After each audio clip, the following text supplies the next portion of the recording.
Hey, buddy. What's happening? Oh, I have to put my phone on mute because my daughter is telling me about a date she's going on. I'm like, where did you meet him? And she said on Hinge. And I was like, you know, most of those guys on those apps just want to hook up. The younger guys, right? Well, you're not a younger guy, so never mind. But I still want to hook up. Oh my gosh. So anyway, All I'm like, right. you All know right. you So want a date, screenshot where you are, share your location. here, because I know that the minute I dial in, you're off and running, because that's the way you are, which bugs the hell out of me. I know, I love it. I see you've got your fire going in the background. So I was thinking of you. Yeah. And some very important Kathy Hart news, or do we call you ass and back? I mean, what do you go by these days? Hart. I don't know Okay. why I thought I could use my maiden name, Achenbach. Nobody knows how to pronounce it, spell it. It's ass and back. You ain't no ass and back, girl. Yeah. So big Kathy Hart news coming at the end of the show. Huge. Excited. And by the way, I'm home in Illinois, but I have to leave because I just had a big pine tree taken down. Which reminds me, the show today brought to you by shopsustainablegrace.com and the Whispering Pine Candle. Oh, hold on a second. Wait, that's fresh cut trees. Hold on. Oh, this is my favorite. 51 North? Yeah. Available at sustainablegrace.com. Or this is what you need to get next. I should probably send this to you today. It's Palo Santo. What's that? Well, it's supposed to be a good scent for ridding you of all the bad toxins and all the bad juju. Nice. Who's in the background? Does it have sage? That's Lulu. Hey, baby. Hey, sweet Lou. Available at shopsustainablegrace.com. We're working on our dog scent next. Oh, I love her candles. Big news from Kathy coming up here at the end of the show. But to steal a quote from an old Hank Jr. song with Waylon Jennings. Yeah. The song's called The Conversation. And I know you love country. I'm getting into country. I will admit I don't know a lot of old country. Yeah. Like what you just mentioned. Although my very first radio job was in Rockford, Illinois, as you like to say. Oh, God. Armpit of America. I said it. Okay. I said it. What station? Armpit of America. WKKN and WYFE. There was an AM and FM. And so I would work. I was an intern and then they finally put me on the air. So I worked noon to 5 on the country station, 6 to 11 on the rock station. And I loved it. I was making $3.35 an hour and I loved it. But the program director at the country station was like, he would quiz me and he would put a cartridge in with the song. This is before digital. He'd put the cartridge in and he would tell me to close my eyes and just listen to the voice. He was trying to teach me to recognize the voices of these country singers. And he's like, why? What good did that's Ronnie Millsap. That's Conway Twitty. So I do know some of the older country artists, but it's... What good did that do? I mean, it says right on the cart or the CD or the download, whatever you're playing, right there. That's why program directors all utilize the same brain cell. Right. But country music news for Kathy coming up by the end of the show. But to get back to my original point about the conversation, the song about that's a song with Hank Jr. and Waylon, and Waylon starts the song off and he says, "Hank, let's talk about your daddy. Tell me how your mama loved that man." So I just was reminded of that line in that song because I want to talk about the guy you called daddy, the guy that you called your father. Yeah. I posted some pictures up on my social media. And I know who my audience is. I know who likes me. I know who listens. I know who follows me. When I posted the picture of the Ford F-250 with the camper, Yeah. and then the snowmobiles, Oh, but then the dragster, or what we would call a top fuel rail car, people went nuts. And my caption is this could have been any guy that I would have known, any guy my dad would have hung out with, anybody that I would have for a friend certainly would fit into this mold of this guy. yeah. When I grew up in the little Northwoods in West Chicago, Illinois, when my folks moved west out of Chicago and moved to the suburbs where we were in the middle of nowhere, Yeah. 28 miles west of the city, everybody in our neighborhood could fix something. They all could do something. There wasn't a lot of doctors and lawyers in our neighborhood. We did have one guy who was a doctor in the pseudonym of a doctorate of education. Okay. He was the outlaw. Nobody talked to him. But we had guys that could turn a lathe. We had guys that could build a house. We had guys that could pour concrete, guys that could fix a motor, guys that could shingle a roof. Women that could do most of this stuff too. So it was indicative of that time, where you really didn't have to go out of the neighborhood to find somebody that could fix your mini bike. If the motor, Tony Wilcox could rebuild my motorcycle engine in a half hour. And I just thought, man, tell me about Wally, and tell me just how cool he was about his gas station and his dragster and all of that stuff. Yeah. So Wally came into our lives. My parents got divorced when I was 7, and both parents. Do you think you caused the divorce? I had years of therapy to figure out no. Years of therapy to figure out no. But you know what? looky. Anyway, like, mommy and daddy, why are you getting divorced? Because of you. No, so yeah, they got divorced when I was 7. My dad worked for Quaker Oats in the city at Merchandise Mart, so he moved to the city, and my mom was working at I want to say the Virginian. Anyway, she was a cocktail waitress or a waitress, and she would give us recipes and tell us to make our dinner while she was at work. And one of the reasons I actually love to cook and learned how to cook at a young age. So I won't go into the stories about some of the friends that she would bring home, but she brings Wally, and I remember liking him right away. Immediate you're like, what am I not going to like about him? Especially because you're a kid and you're just a shithead, right? Yeah. And at that time, 4 kids aged 7 to 14. I was 10. So Wally comes into our life, and I love the story that my sister told the best. It was shortly after, I don't remember if he had moved in, but she said, Wally took Kelly to the hardware store, to Ace Hardware in Crystal Lake, because we had to pick up bulbs for our TV. This is back in the days when you had to replace bulbs in your TV. And on the way home from the Ace Hardware, he stops by the high school in Crystal Lake, and it had just snowed. So there was snow in the parking lot, and he's doing donuts in the parking lot with my sister. And she goes, he won my heart that day. And he got all of us our first car. So he had the gas station in Crystal Lake, the Sunoco station. It was a 1-pump station until like the 6-pump station came in. I forgot the name of it, but it just, I think it was called the 6-pump. Right. It's gonna bug me. But anyway, so it put us out of business. And Wally was a mechanic, so he worked on cars, and he was that guy that would work on anybody's car. And when they couldn't afford it, then they would barter. It's like, okay, well, what do you got? And so they would just, I wish we could get back to bartering for services, right? It sounds a little House on the Prairie, but especially now when people can't afford stuff. But then you also have to find people that can do all this stuff. Yeah.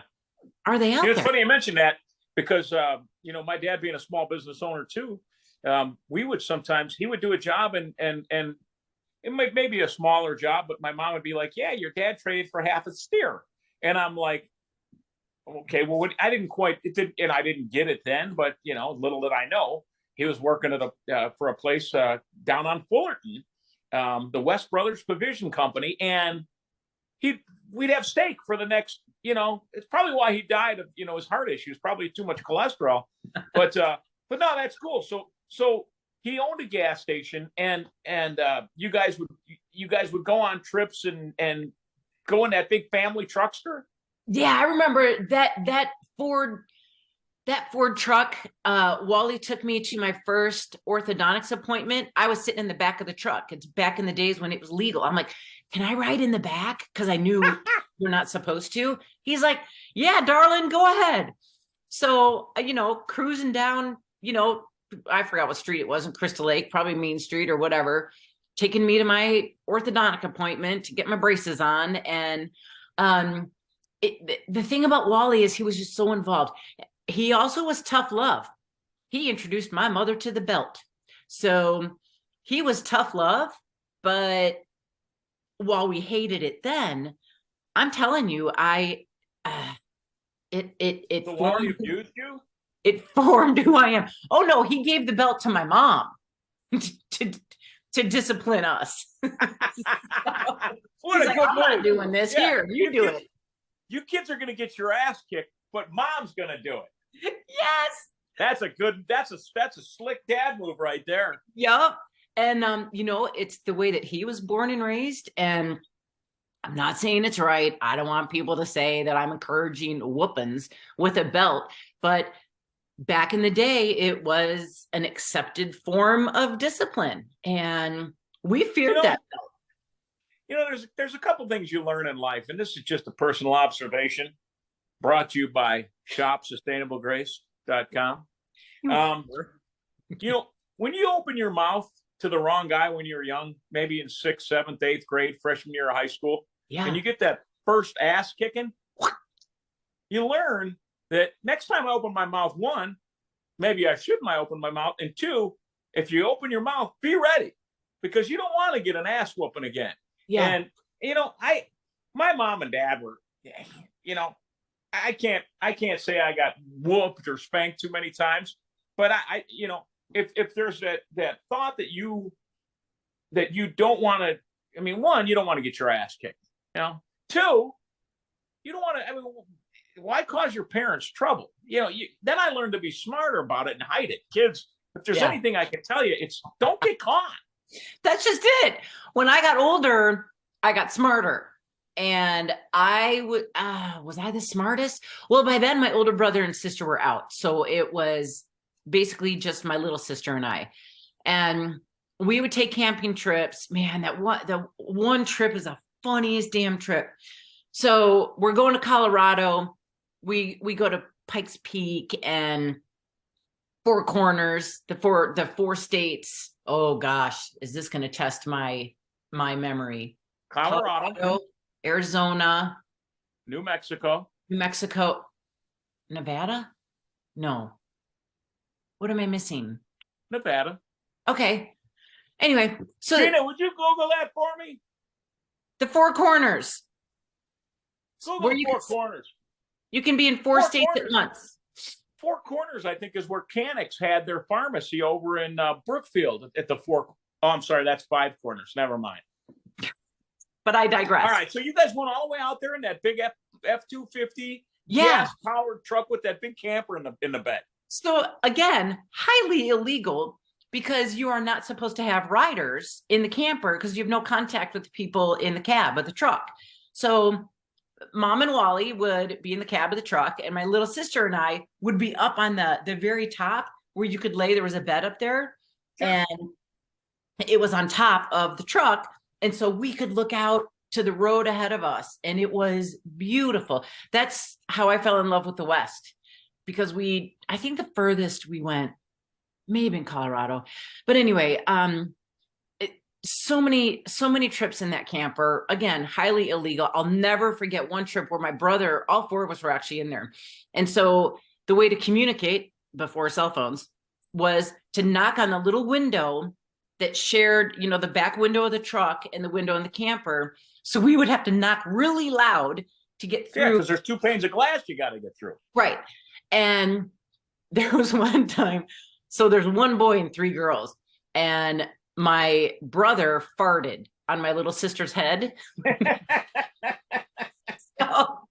So my little sister Drew writes on a piece of paper. She's knocking on the window. She's crying, and she holds this sign up. Kirk cut one on my head. Crying. Face Mom and Wally start laughing. Another time we were out in the middle of nowhere, and we see this, it looked like a young Indian boy on a horse, bareback, out in the middle. Can I stop you right there? Yeah. For a second. You edit this. You saw a Native American, not an Indian. Okay. You know, it's we'll edit that out. Edit that out. You know what? Maybe it's ignorance on my part. You know me. I mean, no disrespect. Yes. No. Let me just stop you for a second as we learn about Wally, the corporal punishment, and the endangering his kids' lives in the top of a cab over camper. But let me guess, when you got to the campsite, you didn't sit crisscross applesauce, did you? You sat Indian style. What's wrong with you?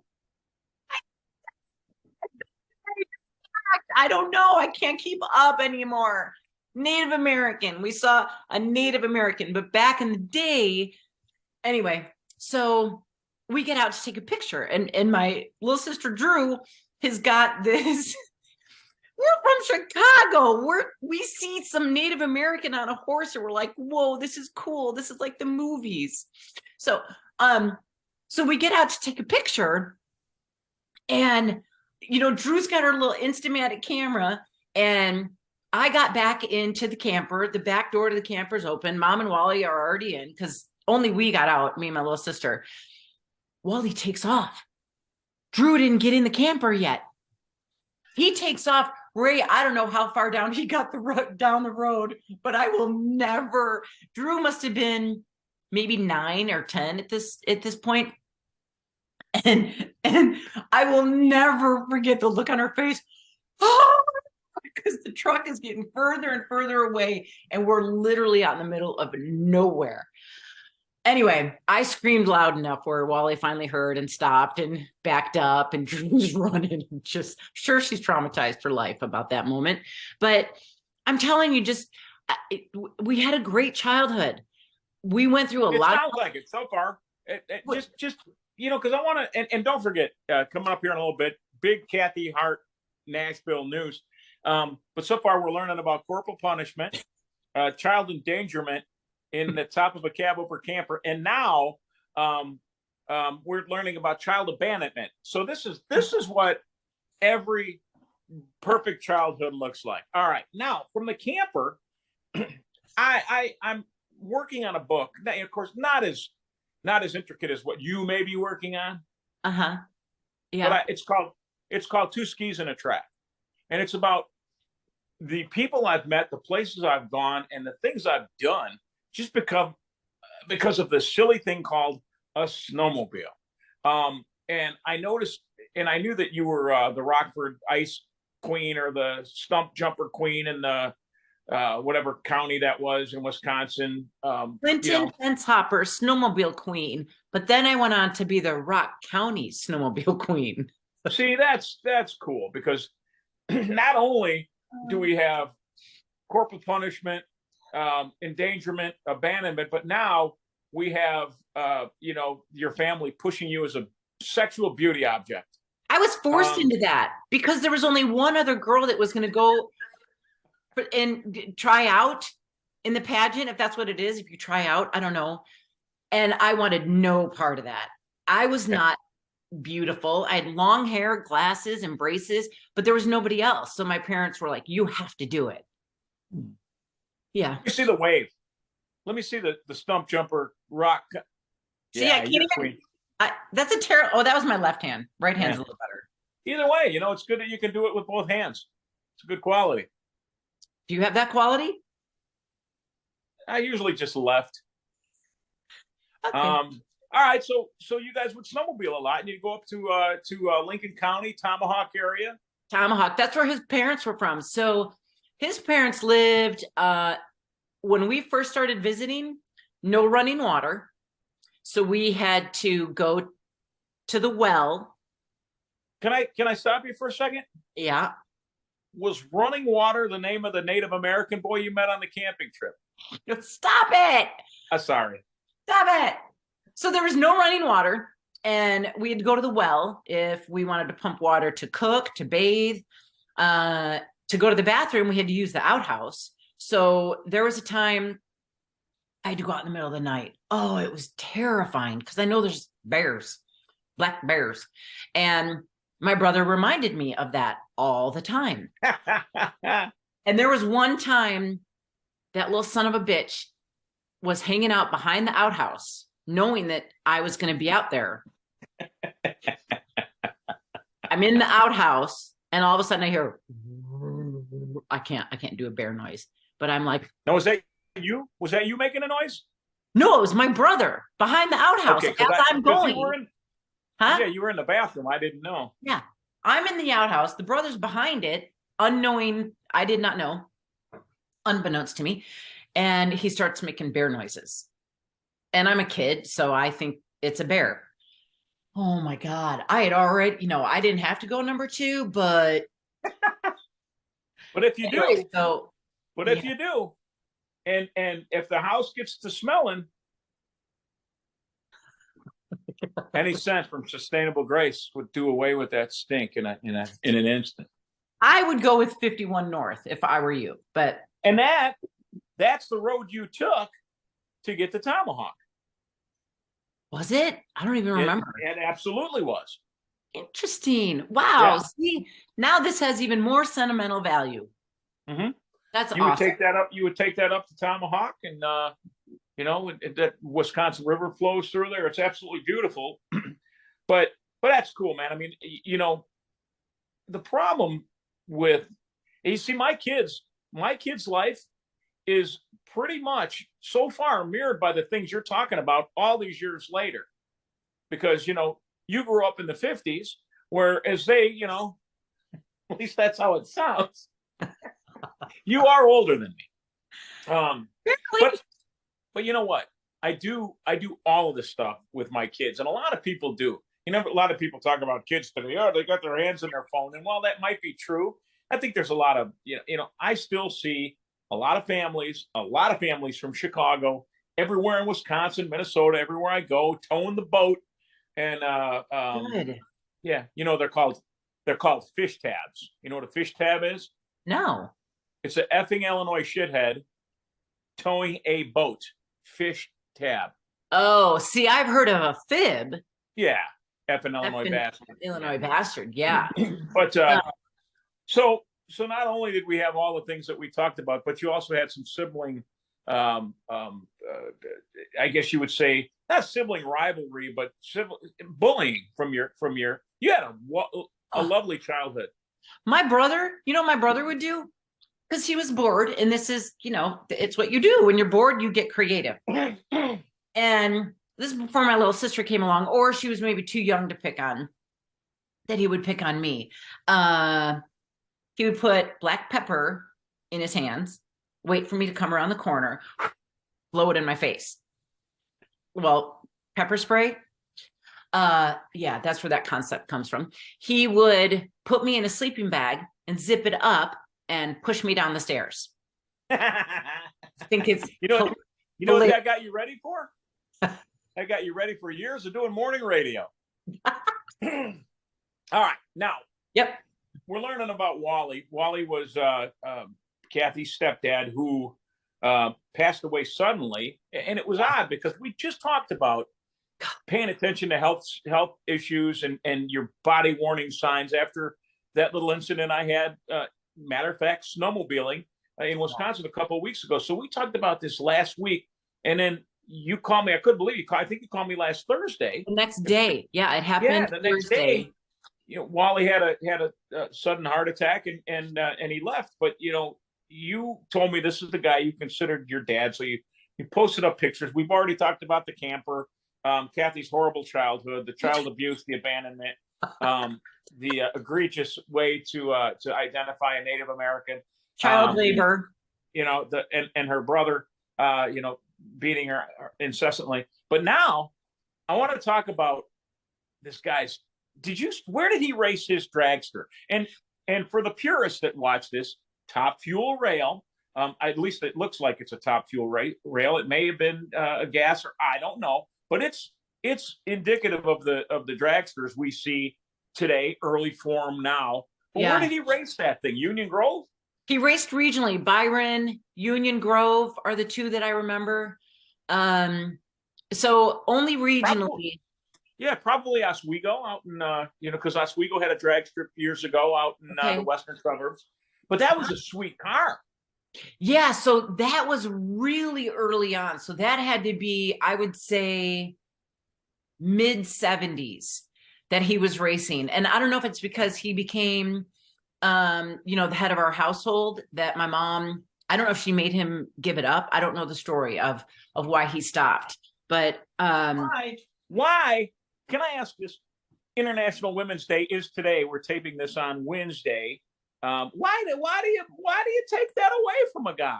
I don't know if she did. I don't know. That's just where my mind went, thinking that that's what happened. But because he's. You know why? Because it costs a lot of money, and you got 4 kids to raise. That's why. There you go. And what kind of a man, just because he fell in love with a woman, would take on 4 kids, ages 7 to 14? Wally. It's that Brad Paisley song. You know which one I'm talking about? No. See, this is why when that program director told you to close your eyes and remember, these are life lessons. No, Brad Paisley has a song called "He Didn't Have to Be," and it's all about him and it's a true story. And it's about him as a little boy and his mom being, like your mom out there in the dating world with a kid. And finally he sees that she's with this guy and he kind of likes him. And, he asked her to go to the movies, and for this time he got a chance to go. And it goes on to talk about he ended up being the dad he didn't have to be. Oh. And you will listen to that song and it'll have a great meaning for you, because it's exactly what he's talking about. Wow, I'll check that out. Yeah, but either way, I know that is just by the very little that we've talked about, Wally he taught you a bunch about how to fix stuff and cars, and didn't he? That's why you had your cool car in Arizona, isn't it? Yeah, so we went to car shows since. Your car, what car do you have? You have a classic car. It's a Pontiac Fiero or something. No, it's a 1968 Pontiac Firebird convertible. And so I got that car. I mean, he turned me into a gearhead. He had us driving illegally at the age of 13, 14. So this is when we moved to Wisconsin. We left Crystal Lake because that other gas station put us out of business. So we had to move where it was cheaper to live, which was just over the state line in Wisconsin. We lived in Clinton, Wisconsin. We were so poor that he bought a gas station along Highway 14, a 2-pump gas station. But he was the mechanic. And so when we first moved there, we didn't have a house. So we're living, I don't know if I've told this story. We're living in the motorhome in the parking lot of the gas station. And then we finally moved into the little house that was part of this property. And then we moved because my mom turned that into a craft shop. Then we moved into one of his relatives, the Berg family in Clinton, Wisconsin. We moved into the upstairs of an old railroad depot. So they used to rent this place out for parties. So down below, they had a jukebox and this huge room for parties. Up above was a tiny 2-bedroom, barely, apartment. And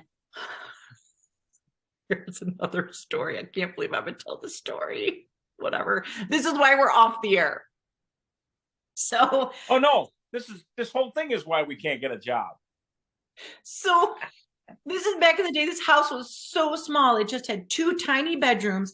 this little hallway that led to the kitchen and the bathroom. One bathroom, huge kitchen. But so to watch TV, we had a little tiny couch in the hallway and then a little tiny TV.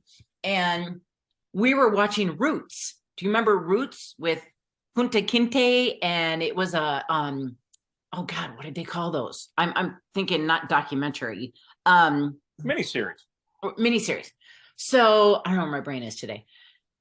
So we're watching Roots, and I'm a sophomore in high school, and I was a late bloomer. So I'm in the bathroom, and I don't know how to put this delicately. Becoming a woman. And I'm like, oh, whoa. And so I'm in the bathroom and I'm like, Mom, she can't hear me. Mom, she can't hear me. Mom. Did they ever have the talk with you about this yet? I mean, certainly you heard about this in health class. Of course. And I was like the last of all my friends for this to happen. I'm waiting. Everybody's waiting. Like, what's going on with Kathy? Why is it taking so long? And so she goes, what? Because you can't pause TV. It wasn't a commercial break. And so she gets it. She goes, oh my God. Did you get your period? Like in front of, and Wally's like, oh, you're a woman now. I'm like, oh my, just stop. But it was in that little railroad depot. Yeah. So they taught us how to live very humbly. Maybe not discreetly, because I definitely share too much. But I mean, and then this was all coming to the story of how we had that gas station, and then we started selling like pop and pizza and candy bars. And I would imagine you probably sold tampons too. Maybe, I don't know. So when my mom didn't feel like cooking dinner, she told me to get in the Opal. I don't even know what year, maybe a 1971 Opal. Tells me to get in the car and go get a pizza for dinner. I'm like 14, 15, maybe. I don't know. I didn't have my license. I know that much. And so you're driving a car without a license. Yep. So let me see if I've got this right. We're talking about Wally, the dad that he didn't have to be, kind of honoring Kathy's stepdad, the guy she considered her dad, who passed away last week, who was, let me see if I've got this right. He was endangered children. He abandoned children. He exploited children through the use of pageants. I don't want to say degraded you, but he outed you when you had your period. Yeah. And I'm having a hard time keeping up here. And you know what? It was a damn good childhood. Like in the moment, you know, I was like, are you kidding me? You moved me to this little small hick town, and I have to live in a motorhome, and now I'm living in like upstairs of an old railroad depot. But outside of that railroad depot was a little pond where Wally taught us how to fish and how to gut a fish. And we learned so many things that shaped my character. And when I did you gut the fish or did you clean it? Isn't it the same thing? You gut a deer, you clean a fish. Oh, I don't know. I don't know. Sorry. I considered it gutting a fish because we took the guts out. You know, this is why, you know, and I know that you guys aren't doing a service like right now, but you're gonna do one of those deals where you guys do something later. These are the stories that make up a life, you know, and you know, so all of these, I mean, really, what you're saying here is pretty much anybody that's I would consider you a baby boomer. See, I was born right in that area where I'm a Gen Xer, so your generation. You're a I'm the generation very before last me. year, by the way. You're a generation before me. But this is what makes up a family. This guy did what he had to do to provide. He saw the market change. He moved. I Yeah. might have to do the same thing. But talk about, before we get to what you're doing in Nashville next week. Talk about what you're doing with one of the greatest top fuel drivers of all time, many-time NHRA champion, Tony the Schumacher, the Sarge, who's a friend of yours. Talk about what you're doing. Yeah, so Tony Schumacher lived in our neighborhood when I lived back in Illinois, and he and my ex-husband Bert got to be really good friends because Bert ran a karate school, so he was home during the day. Tony was home mostly during the day, so those two got in a lot of trouble, became really good friends, and had young kids about our age, our kids' age. And so, yeah, Tony's been a friend all these years, just a really, really good guy with a great heart. So when Wally passed away, we were trying to think of different places to put the ashes. And my first thought was aboard Tony's Top Fuel dragster to just give Wally one last ride. So that's so cool. I called Tony and I said, hey, I looked at the schedule and you're going to be at Route 66 Raceway in Joliet, May 19th through the 21st. And so we're all going to be there as a family. And I still need to work out details with Tony, but he's like, you tell Wally to buckle up, because he knew Wally and loved Wally as much as everybody else did. And he's like, you tell Wally to buckle up. He's going to go on the ride of his life. Oh, we're going to come down for that. Good. Yeah, Good. we'll come down to that. Gina's a big, her dad's, he's a mechanic, not unlike Wally. He might even be racing there that weekend, to be honest with you. I don't know, but Wow. We're going to go to Joliet, but you said you're going to Joliet. I think it's, do you know it's actually $100 fine on the books that if you say Joliet wrong, you get a citation? Well, I said it wrong, so. All right, well, God bless Wally, man. That's, that's a life well lived. And no matter how much you got tormented or abandoned, but he taught you how to survive. Made you cool. Let me show you a picture. These were the Crystal Lake days. Oh wait, let me get it without the. Yeah, you're good. There you go. So Which one are you in that picture? I just got braces. So that's before your first period. I wouldn't smile. Yep. Oh yeah, I was a really late bloomer. That's my little sister Drew, the abuser Kirk. He's a good brother. He's a the one that's the child abandonment parents, the enablers, the ones. Yeah, and notice you can't tell, but there's a rifle on the mantle by the fireplace and the copy of the Constitution. So good. Yep. Good.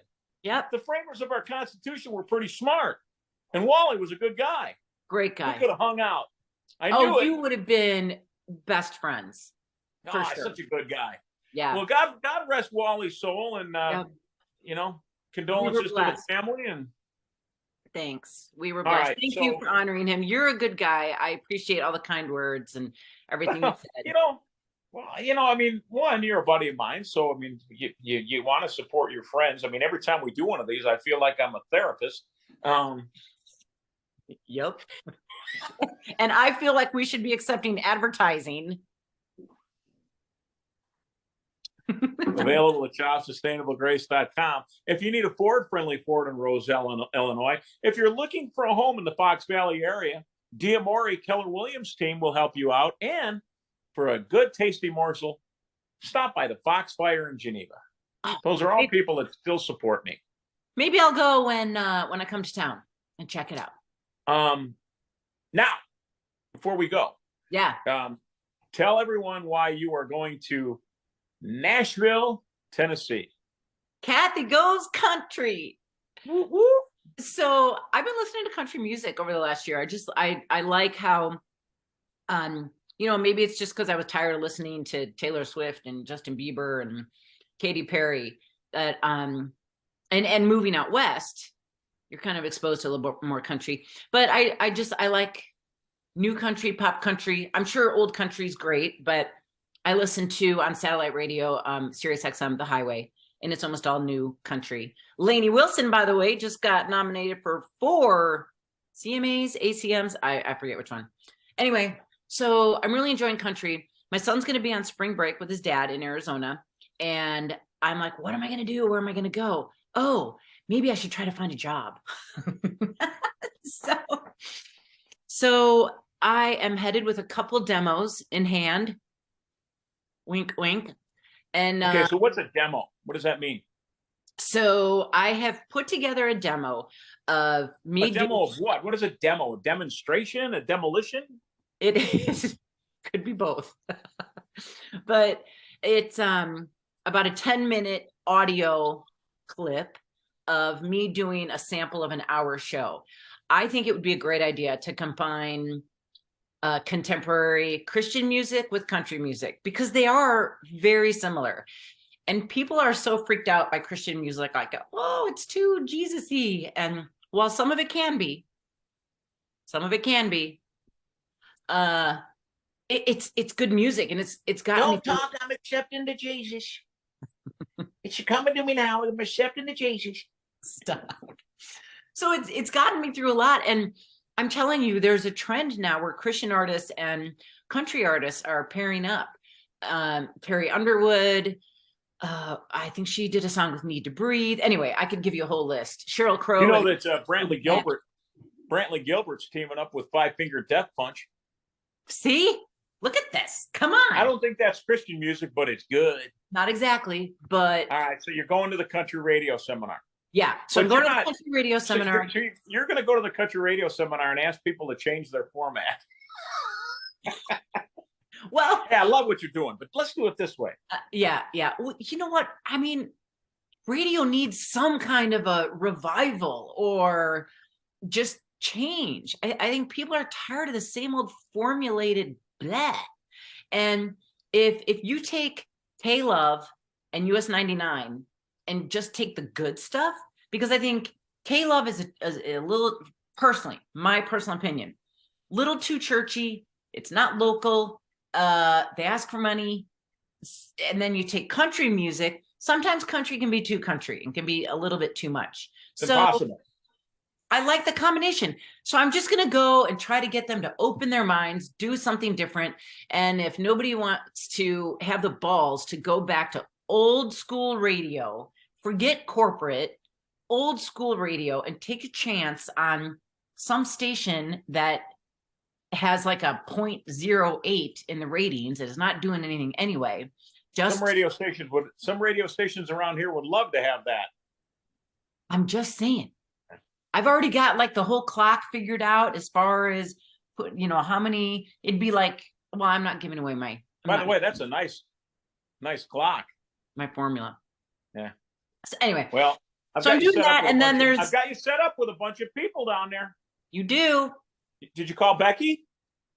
She just texted me back as she just responded. So on International Women's Day, the woman we're talking about is a woman named Becky Brenner, and she is, I would say, she paved the way for a lot of women program directors and music directors.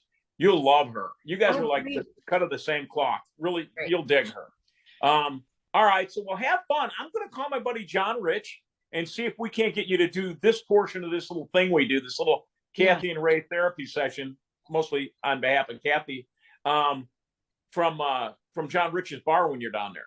He's from Big and Rich, right? He's John Rich. Okay, but I mean, it's Big and Rich. But he's a complex individual, man. He is an American. He stands for everything I stand for. He's a songwriter extraordinaire, talented. Nothing this guy does. I think he's now a bank owner in town too. Wow. Everything this guy does works. Some people don't like him for his political stance, but hey, man, you don't like what he's saying? Change the station. That's the thing we don't understand in this country. If you don't like something, don't watch it. Don't view it. Don't be a victim. Don't try to change the person, change the station. All right.